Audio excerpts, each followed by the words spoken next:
मंगलम भगवान विष्णु मंगलम भगवद्गजा मंगलम पुंडरीकाक्ष मंगलम सर्वमणि सर्वमंगलमांगल्ये शिवे सर्वार्थ शरण्ये त्र्यंबके गौरी नारायणी नारायणं नमस्कृत्यं नरं चैव नरोत्तमं सर्वव्याधिहरं सर्वलोकैकनाथं लीलामूर्तिं रूपावतारं सीतारमारोपितं महाकाय पंचामृतापं नमामि रामप्रभुवत्सनाथं रामाय रामभद्राय रामचंद्राय वेदसे रघुनाथाय नाथाय सीताय पतये नमः सर्वविद्वल्नामं हेमचरामं भजनां ज्ञानां वरनं सकलजनो की जय।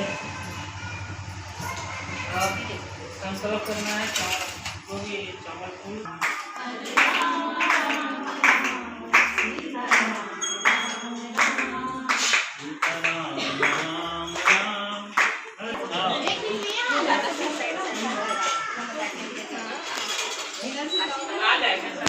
ना काला जल छिड़क लो, 3 बार आचमन कर लो।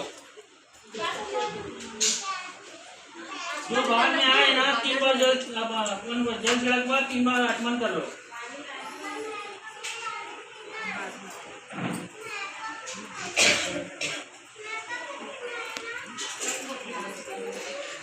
हो गया आचमन कर लो।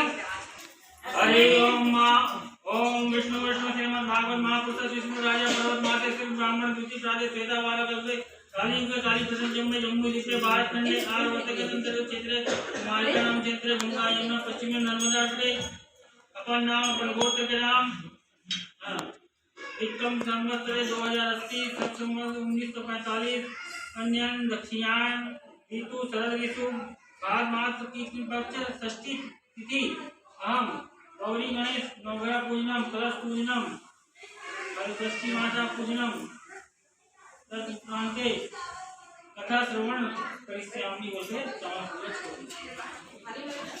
तोषणम रत्नम सवाद्यम सुवर्धनम सुत्रम ताम्रजय सिंहम समर्पयामि वीरम च गुलालम च चुवा चंदमेव च हितदेव शांति व्रत में वीरम प्रतिग्रह वीरम समर्पयामि मौलिक आगे वही छोट छोट छोड़ के डाल दे और दूसरा लिख के लोक लज्जा निवारणे उपनयनता गणानाय परमेश्वरा वस्त्रम प्रतिगताम शांति वस्त्रम प्रतिगताम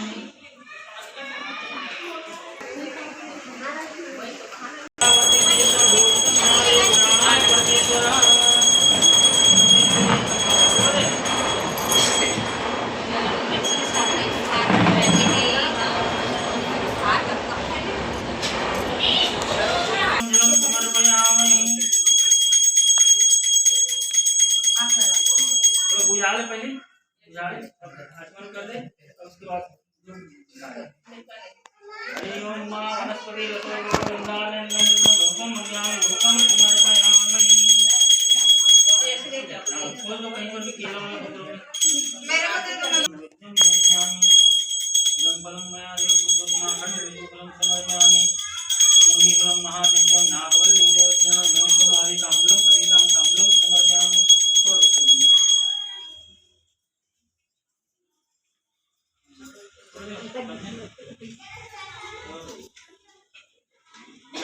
वहाँ पर नहीं पड़ोगे चावल फूल रख के चावल फूल छोड़ दूँगा यहाँ पर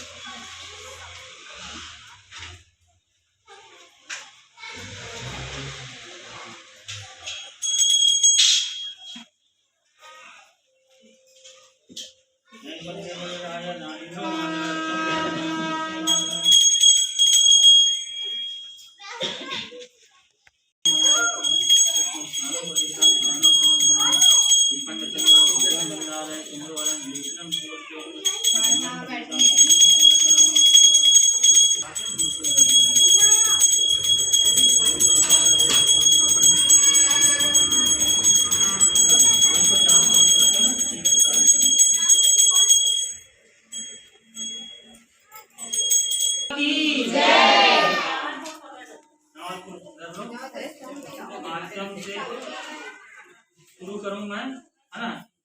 षष्ठी माता का व्रत आज पर कृष्ण पक्ष के षष्ठी तिथि को स्त्रियों द्वारा किया जाता है। यह व्रत पुत्र प्रदान करने तथा संतान सुख और सौभाग्य को बढ़ाने वाला है। इस व्रत को करने से निसंतान स्त्री को भी संतान की प्राप्ति होती है। इस दिन फल से गाय या गाय के दूध से बनी सामग्री आदि का त्याग करना चाहिए। इस व्रत का फल व बिना बोया हुआ अनाज आदि को खाने का विधान है। इस दिन छठ के नाम से भी जाना जाता है। इस दिन भगवान शिव, पार्वती, गणेश जी, कार्तिकेय, नंदी की पूजा की जाती है, जो आप लोग बाहर में करते हैं। इसमें सामग्री जो लगता है तो आप लोग जानते हैं, उसको नहीं बता। माता की व्रत की विधि। व्रत के करने हेतु व्रत की कामना करने वाली सौभाग्य सुंदरी स्त्रियों को आमंत्रित करें। प्रातः काल उठकर नित्य क्रम से निवृत्त महुए का दातून करें। स्नान कर पूरे दिन व्रत रखें। पूजा घर के आंगन, मंदिर तथा या किसी साफ जगह पर कर सकते हैं। मध्याह्न में धुले हुए वस्त्र धारण कर सखियों के साथ श्रृंगार कर गीत व ढोल मंजीरों के साथ मंडप बनाकर उसे पूजन की सामग्री के साथ स्थापित करें। पूजा स्थल के पास एक छोटा सा तालाब सगरी बनाकर उसमें पानी भर लें। उसके पास की जमीन को लीप कर हरछट लगाएं। हरछट बेर, फूस का पलाश की डालियों को एक साथ बांधकर बनाया जाता है। हरछट के पास ही चौकी या लकड़ी का पाटा रखें। उस पर मिट्टी से गौरी, गणेश, शिव जी तथा कार्तिकेय की मूर्ति बनाकर स्थापित करें। मिट्टी में कलश में जल भरकर चौकी पर रखें। कलश पर भैंस के घी में दूध मिलाकर संतष्टि देवी के चित्र बनाएं।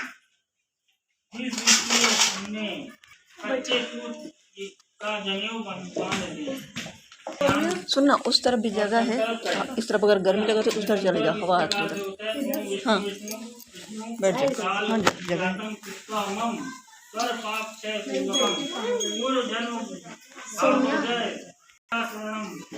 ध्यान करके उसको संकल्प किया जाता है, या ओम विष्णु विष्णु करके जो अपना संकल्प किया जाता है। फिर गौरी, गणेश, शिव जी तथा कार्तिक, इन चारों देवताओं को पंचोपचार विधि, जैसे चंदन, वंदन, गुलाल, वस्त्र, पंचोपचार। षष्ठोपचार जिसे करवाओ उसमें हवन करना जरूरी है। तो षष्ठोपचार एवं नहीं हुआ, पंचोपचार से पूजा किया जाता है। पंचोपचार से षष्ठी माता का पूजन करें। सुहाग के सभी सामग्री अर्पित करें। हर छठ पूजा अपने घरेलू परंपरा के अनुसार करें। पूजन के बाद माताएं अपने पुत्र के कमर के पास नए कपड़े को हल्दी के पानी में भिगो कर छींटा मारकर अपने आंचल से पोंछती हैं। इससे माँ के द्वारा पुत्र को दिया गया रक्षा कवच कहा जाता है। पूजन के बाद हरषष्ठी व्रत की कथा सुनी। और कौन है कथा? श्री राजा युधिष्ठिर ने भगवान श्री कृष्ण से कहा, हे देवकी नंदन, आपने इस पृथ्वी पर लोगों की भलाई हेतु निर्मित अवतार धारण किया है। अतएव मेरे ऊपर भी कृपा करिए। सुभद्रा अपने बेटे अभिमन्यु के मारे जाने से बहुत दुखी है और शोक से उत्पन्न पीड़ित होकर मरना भी चाहती है। हे देव, द्रौपदी भी अपने सामने पांचों पुत्रों को मारे जाने से दिन रात रोती रहती है। हे यदुवंशियों, हे श्रेष्ठ अभिमन्यु की स्त्री उत्तरा के गर्भ में जो संतति थी वह भी अश्वत्थामा के ब्रह्मास्त्र से चली जा रही है।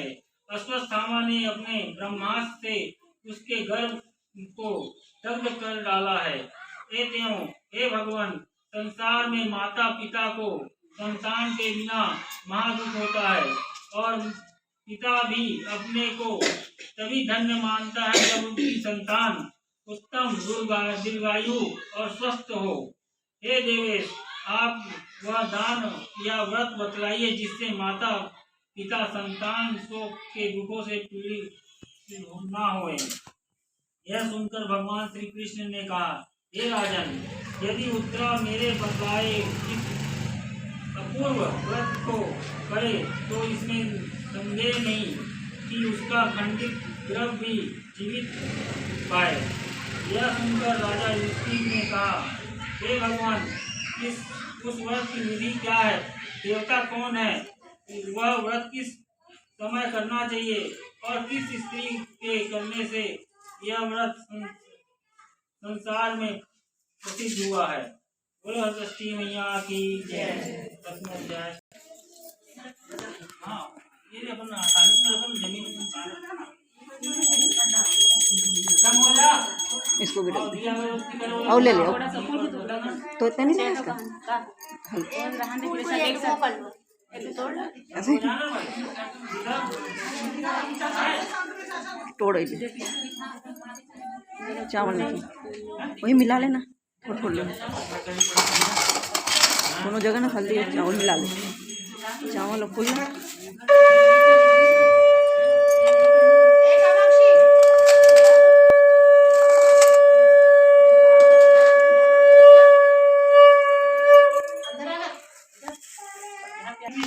हे राजन, मैं तुम्हें उस उत्तम व्रत को कहता हूँ, आप सुने।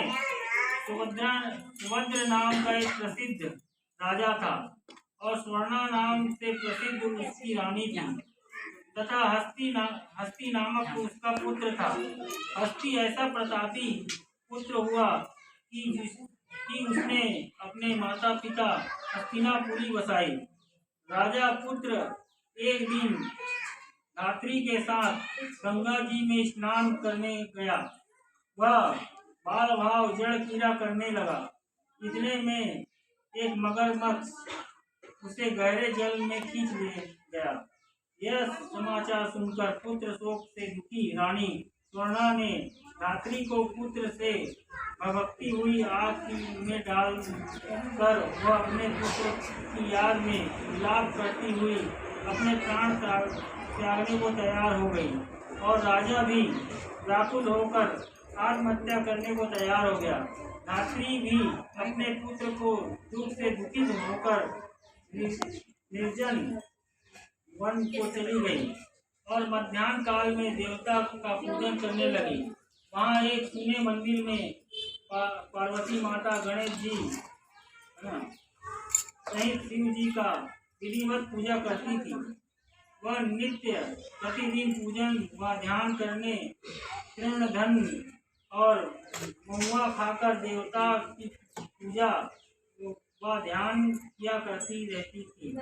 श्री कृष्ण ने युधिष्ठिर से कहा, हे राजन, इस तरह का की पूजन व्रत करते हुए अपने भादो मास की कृष्ण पक्ष षष्ठी के दिन नगर में अद्भुत दर्शन हुआ।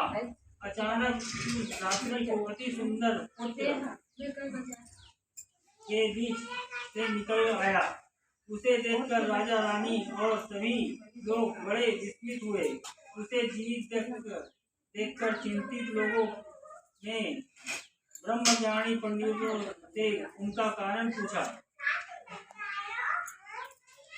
राजा को यह रहस्य बताने के लिए शिव जी की आज्ञा से शिव स्वरूप दुर्वासा ऋषि वहां आ गए।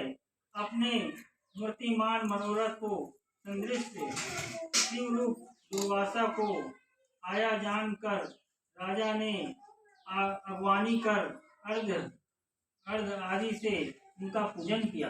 फिर बारंबार नमस्कार कर यह कहने लगे कि धात्री का पुत्र जलती हुई अग्नि की भट्टी में से कैसे जीवित हो गया। दुर्वासा ऋषि ने कहा, हे राजन, आपके भय से धात्री वन में चली गई। वहाँ भक्ति पूर्वक पार्वती, गणेश, कार्तिक सहित शिव जी का पूजन और व्रत किया। उसी का यह उत्तम फल है। हे राजन, आपको भी वहाँ आज ही जाना चाहिए और उस व्रत को ग्रहण करना श्रेय है। बोल सरस्वती मैया की आरती कर दो। वही धूप कर दो। वहीं का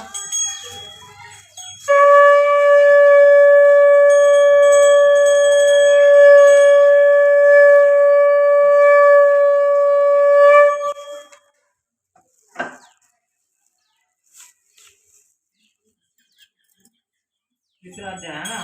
चावल फूल धरे तीसरा ही दूसरा तीसरा महाराज को यानी ध्यान से सुनना चाहिए कि पहला दूसरा कक्षा जल्दी खत्म होनी तो मुझे भंडारा हो बोल ऋषि मैया की। श्री कृष्ण ने युधिष्ठिर से कहा हे राजन शांति से। इस प्रकार राजा रानी पहले दुर्वासा ऋषि को वहां भेज दिया, फिर स्वयं ब्राह्मणों के साथ लेकर वन को चले। वहां पुष्प पलाश के नीचे श्रद्धा से पार्वती गणेश कार्तिकेय सहित शिवजी का पूजन करती हुई धात्री को दुर्वासा आदि विजय व राजा ने देखा। राजा ने धात्री को आश्वासन देकर उसके पुत्र को उससे मिला दिया। इसके पश्चात धात्री ने व्रत का संपूर्ण महत्व और राजा को बताया। धात्री ने कहा हे राजन, मैं आपके डर से जब से वहां से आई हूँ तब से केवल वायु का भोजन करती हूँ और शिव पार्वती कार्तिकेय और गणेश जी का पूजन करती हूँ।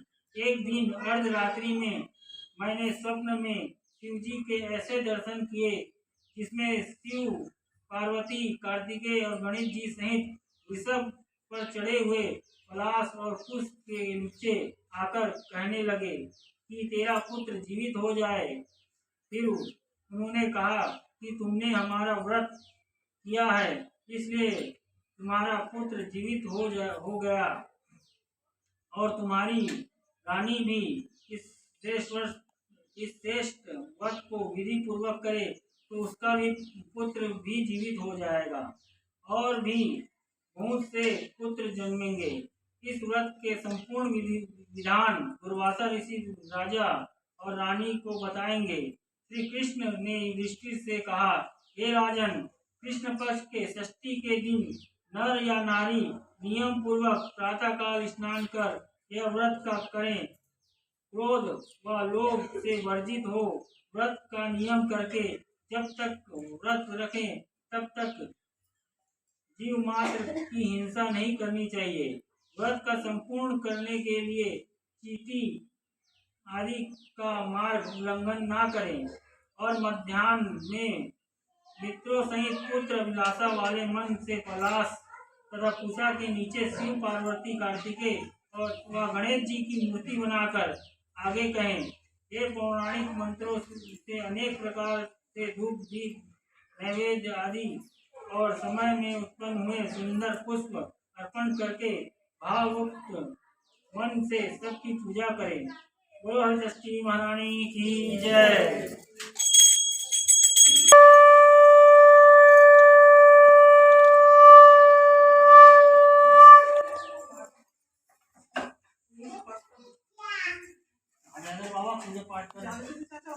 महारानी की जय। मंत्रार्थ सौभाग्य मूर्ति पंचमुखम सूर्यधारी नंदी आदि गुणों से युक्त शिव जी को मैं नमस्कार करता हूँ। ध्यान से सुनो, ऐसे शिव जी की प्रार्थना करें। शिवा हरकांता और धात्री को नमस्कार करता हूँ। ऐसे पार्वती जी की प्रार्थना करनी चाहिए। ये मयूर वाहन आपको नमस्कार है। ये कौच पर्वत में वर्णित करने वाले कुमार विशाल और स्कंद आपको नमस्कार है। इस प्रकार कार्तिकेय की प्रार्थना करें। मुसवाहक लंबे पेट सुंदर सूंड और एक दंड वाले गणेश जी को नमस्कार करता हूँ। इस प्रकार गणेश जी की प्रार्थना करें। चारों देवताओं की प्रार्थना करके दीप चंदन धूप और अनेक प्रकार के नैवेद्य से पूजन करें तथा बाजे गाजे नहीं ब्राह्मणों के संग अपने घर को आवे। उस दिन महुए के पुष्पों के साथ निवार के भोजन अर्थात समा के चावल से ही भोजन करें। और भैंस के दही दूध घृत व मट्ठा विशेषकर खाएं। मट्ठा दुर्वासा ऋषि कहते हैं कि हे राजन, जो स्त्री पुरुष इस व्रत को विधि विधान से करता है वह पुत्र और पौत्र से युक्त हो बहुत शीघ्र ही सुख को प्राप्त होता है। दुर्वासा ऋषि के ऐसे वचन सुनकर राजा सुभद्र व रानी स्वर्णा ने वह व्रत को वैसे ही विधि से किया। इस प्रकार व्रत करने से ही शीघ्र ही राजा सुभद्र का पुत्र मगरमच्छ के गले से निकलकर हिलने लगा। तब राजा व रानी ने दुर्वासा ऋषि के चरण को स्पर्श किया। उस प्रकार के प्रभाव से राजा और भी दीर्घ आयु वाले महावीरवान बल और संतत्व गुण से युक्त कई पुत्र उत्पन्न हुए। जब से राजा सुभद्र ने यह व्रत करने लगे तब से अनेक राज्यों में अतिवृष्टि अनावृष्टि आदि उपद्रव महामारी दुर्निश आदि नहीं हुए और बहुत वर्षों तक राजा निर्विघ्न राज्य करता रहा। श्री कृष्ण कहते हैं कि हे राजन युधिष्ठिर वरमारणी पुत्रा भी यह व्रत को करें तो सब दुख दूर हो जाएंगे। श्री कृष्ण के ऐसे वचन सुनकर युधिष्ठिर कृतार्थ हो गए। इस व्रत के से वंश का स्थिर होता है। हे राजन कोई मनुष्य यह उत्तम व्रत को करता है वह संपूर्ण पापों को नष्ट कर सूर्यलोक में पूजित होता है। श्री कृष्ण राजा युधिष्ठिर से कहते हैं कि हे राजन इस व्रत के करने से के पश्चात शास्त्रोक्त उसका उद्यापन करें।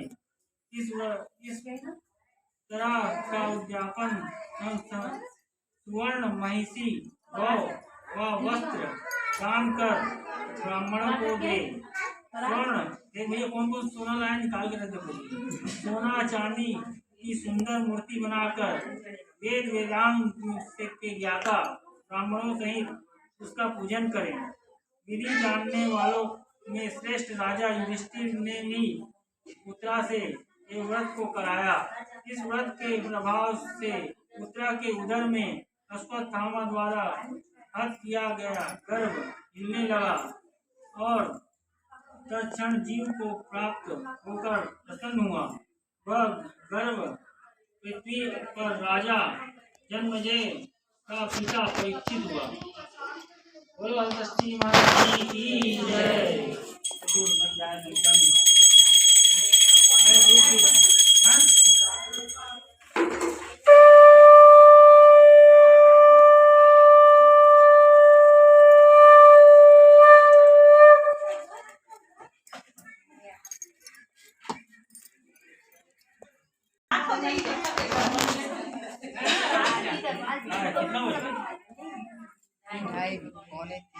प्राचीन समय में एक नगर में ग्वालिन रहा करती थी जो दूध दही बेचकर अपना जीवन यापन करती थी। गर्भवती होने के कारण उसका प्रसव काल अत्यंत समीप होने के से वो व्याकुल रहती थी। तो दूसरी ओर उसका मन हमेशा दूध दही बेचने में लगे रहता था। उसने सोचा कि यदि प्रसव हो गया तो दूध दही ऐसे ही पड़ा रहा तो खराब हो जाएगा। यह सोचकर उसे बेचने के लिए चल पड़ी। कुछ दूर चलने के बाद अचानक ही असहनीय प्रसव पीड़ा हुई तो वो पास ही एक पेड़ के नीचे बैठ गई और वहीं पर उसने एक पुत्र को जन्म दिया।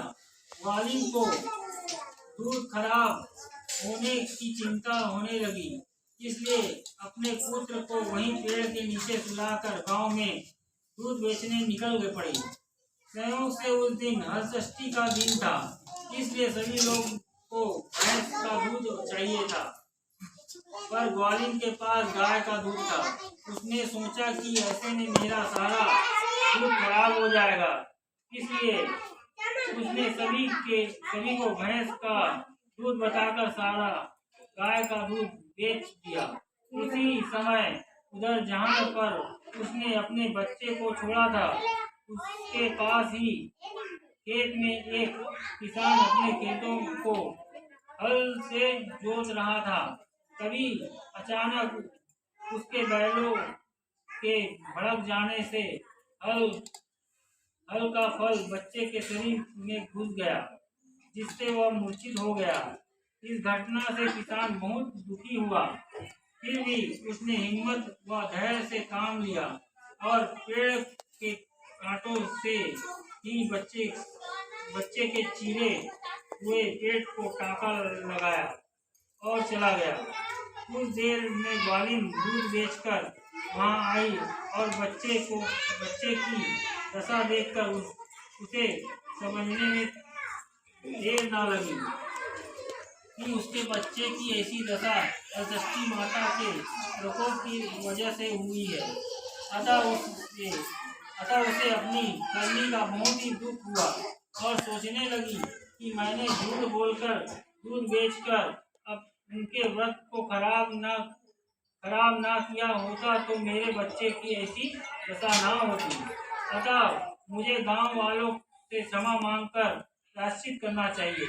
ऐसा निश्चय कर वह गांव पहुंचकर सभी से माफी मांगी और अपने बच्चे की दशा के बारे में बताया, जिससे सभी लोगों ने उसे क्षमा कर बच्चे को जल्दी से ठीक होने की आशीर्वाद दिया। जब वह वापस पहुंची तो उसने पाया कि उसका बच्चा ठीक हो गया, तो उसने मन ही मन सरस्वती माता को प्रणाम किया और प्रण किया कि कभी भी सवाल के लिए झूठ का सहारा नहीं लूंगी। तभी से लंबी उम्र से सरस्वती माता का व्रत किया करती थी और सरस्वती माता की को बच्चों की रक्षा करने वाली माता भी कहा जाता है। बोलो सरस्वती मैया की।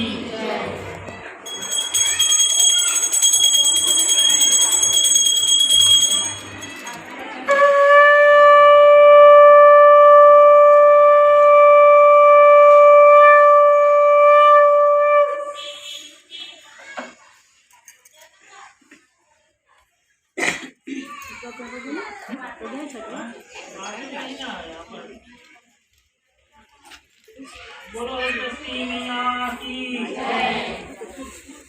यह बात उन दिनों की है जब मथुरा में कंस ने देवकी वसुदेव के 6 बच्चों को एक एक कर कारागार में मार डाला। तब 7वें बच्चे के जन्म का समय नजदीक आने पर देवकी ने भगवान का याद किया। तब देवर्षि नारद जी प्रकट हो देवकी की सरस्वती देवी का व्रत करने की सलाह दी। तभी देवकी ने इस व्रत को किया, जिसके प्रभाव से उसके आने वाली संतान की रक्षा हुई। 7वीं संतान के जन्म का आदेश का पालन किया, जिससे देवकी के गर्भ में सकर्षण होकर रोहिणी के गर्भ से संतान के रूप में बलराम का जन्म हुआ तथा देवकी की 8वीं संतान के रूप में साक्षात श्री कृष्ण का जन्म हुआ। इस तरह हरषष्ठी देवी के व्रत से देवकी की दोनों संतानों की रक्षा हुई। बोलो हरषष्ठी महारानी की जय।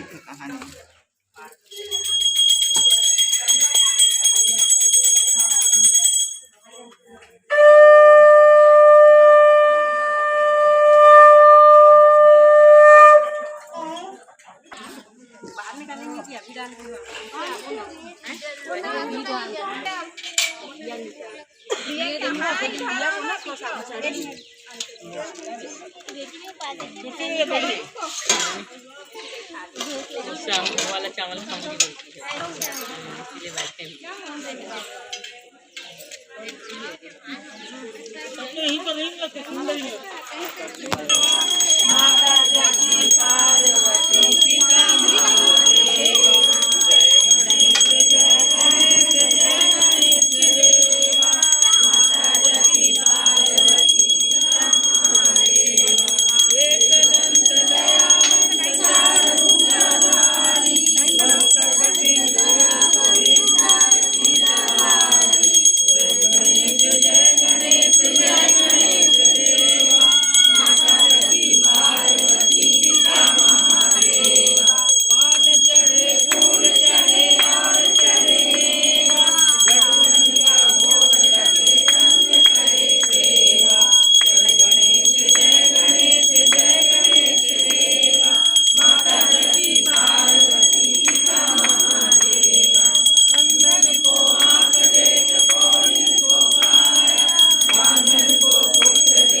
जय।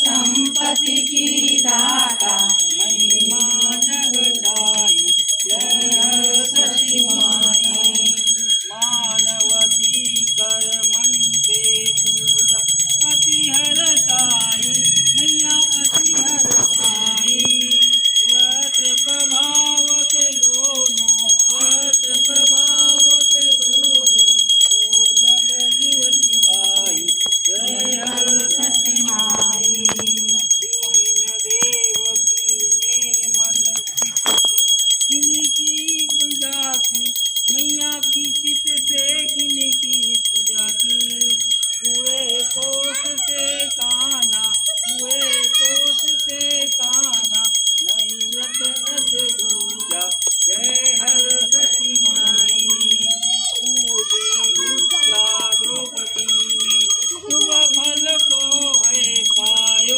मैया शुभ फल को है पायो हर षष्ठी माता को यशते हर षष्ठी माता को यशते सब जगने पायो जय हर शशि माता भक्ति भाव से ग्वालिन जने जब माँ को ध्यायो मैया जब माँ को ध्यायो माँ तू कृपा से पाँचों माँ तू कृपा से पाँचों जाने जीवत पायो जय हर शशि माता दासी दीन वनिक ने जब है माँ का व्रत कीनो मैया जब माँ का व्रत कीनो गया दृष्टि की माने गया दृष्टि की माने सबको सुख दीनो जय हर शशि माता जो जन को माँ को व्रत करी पूजे और सिर नाए मैया पूजे सिर नाए राम नारायण जगत में राम नारायण जगत में वो सुख संपत्ति पाए जय हर शशि माई जय हर शशि माई मैया जय हर शशि माई सुख संपत्ति की दाता सुख संपत्ति की दाता महिमा जगताई जय हर शशि माई बोलो शशि महारानी की जय कपूर जला लो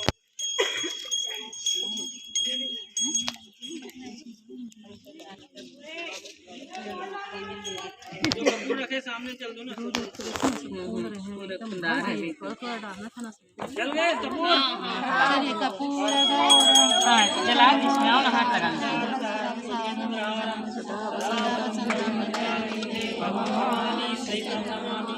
परिक्रमा कर लो अपन अपन जगह में या पूरा ऊपर गोल घूमना तो ऊपर घूम लो पूरा या निशानी जपा पानी जन्मांतरि पितानि जा तानि सर्वाणि नश्यन्तो प्रदक्षिणां पदे परे सर्वमंगल मांगल्ये शिवे सर्वार्थ साधिके शरण्यं त्र्यंबके नारायणी नमोस्तुते जयंती मंगलाकाली भद्रकाली कपालिनी दुर्गा शिवरात्रि स्वाहा सुधा नमोस्तुते बोल शशि महारानी की जय ओम यज्ञनाय गमाय यंत्रदेवास्तानि धर्माणि प्रथमा सन्नाते अनाथं महिमा प्रचंद्र यत्र पूर्वे साध्या सन्ति देवा ओम राजाधिराजाय प्रसीदाय नमो वयं विष्णु कुर्मे राम कामेश्वरो विष्णु ददातु स्वस्ति साम्राज्यं स्वराज्यं परमेश्वराज्यं महागीतो खंडगीतो मुल्का नाना सुगंधानि यथा कालोद्भवानि च पुष्पांजलिर्मयवत्ता ग्रहणाय परमेश्वरी इति प्रार्थना पूर्वक मंत्र मनन पुष्पांजलि समर्पयामहि छोड़ दो